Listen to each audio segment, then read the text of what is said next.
Ayun na. Ano? Ay, ang sakit. Saan na papasok? Dito. Ganun. So, ito, puro pa sana ako. Kung nakikita nyo. Tapos, Hi, Famis! Eto na. Eto na yung gamot ni Daddy. Ako mag-i-inject sa kanya. ayun na, nag-alarm na. Ayun na, nag-alarm na. Ayun na. Starts. Sakto daw na time na yun, ma-inject ko na kay Daddy. Prepare ko na. Ang i-inject sa akin ngayon is 3. 3 siya. 3 gamot. So, this time, mas marami akong gamot compare nung unang stimulation definition. Kulit ni B. Huwag kang makulit. Ito, ito yung naging itsura nung unang stimulation. Pati pa, come here. Ito pala yung resulta ng unang injection. So, kayo na. Si Mami Apple, 3 gamot din, di ba? Oo. 3 gamot. Kung ano yung process namin ng una kay V, ganun din naman yung ngayon. Ngayon lang, mas maraming medication. Mas maraming side effects na nangyari sa akin ngayon. Isa yung medyo mag-anxiety ka, syempre. Oo. Isip Kasi na yung isip, ano mo, yung hormones.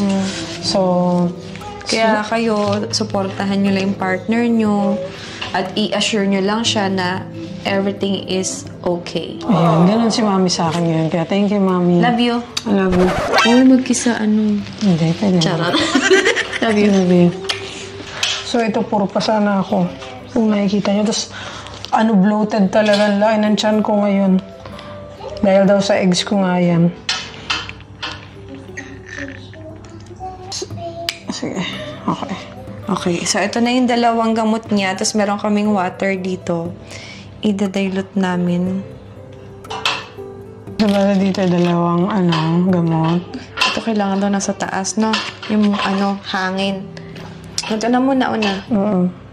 Ay, ayoko sinutusok ka. Saan? Dito na lang. Sige, dito na lang. Saan na papasok? Dito. Ganun. Banda. Ouch. Aray. Baka kasi napipiga. Huwag mo napigayin. Oo nga eh. Sobrang sakit doon ka nalabas. Okay na?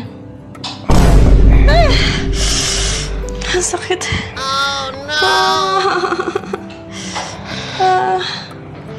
Ayan na. Ito siya. Ayan siya. Yan. Nasaan na yung Nasaan na yung hangin? Ando pa rin sa sa ibabaw. Hindi mo siya igagana, di ba? Hindi siya gagana. Para lumabas yung hangin dito? Hindi po. Yung hangin daw yung magtutulak. Ilagay mo siya dun sa taas. Para yun yung air yung magpupush dun sa gamot na nasa needle. Na natitira. So, yung air nandun lang, hindi tatanggalin? Oo, okay lang yun. Kahit yung air dyan, na nandyan sa loob, measured na nila yan. Para yun yung air na magpupush dun sa matitirang gamot sa syringe. Para lahat ng gamot. I-check mo. Okay, noted. Noted. Thank you, Steph. Ayun. Bait ni Steph, no? Oo. Ayun na. Ano? Ay, ang sakit. Ayan. Okay. Na-inject mo lahat? Oo. Diniin ko pa hanggang ngayon nakadiin. Sama ba lahat? Ay, baka matusok ka. Kaya pala kasama yung hangin. Oo. Pinagdalo na namin ni Malan. Buti na lang nataintindihan ni Malan. Tama, thank you, Mahal. Pinandaan ko, syempre. Syempre. Mahirap na magkamali. Good job, Mahal. I love you. I love you. How does it feel? Sakit pa rin.